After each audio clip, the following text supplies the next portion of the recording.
2020-yil 7-mart kuni Tambov viloyatining Bakino qishlog'ida o'sha paytda 13 yoshda bo'lgan Liza Chernova g'oyib bo'ldi. U 8-mart sharafiga uyushtirilgan diskotekaga ketgan, ammo uyiga qaytib kelmagan. Lizaning onasi Tatyana undan ertaroq qaytishini so'ragan, chunki qizining uzoq qolib ketishini istamagan.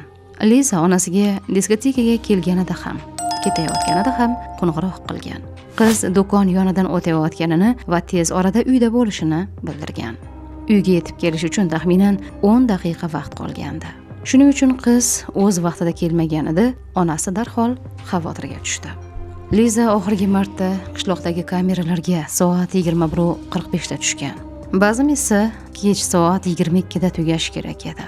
Qiz o'z vaqtida uyga kelmaganidan so'ng ota-onasi uni qidira boshlagan. Tatyananing eri qiz yurishi kerak bo'lgan yo'l bo'ylab borgan, ammo Lizaning hech qanday izi yo'q edi.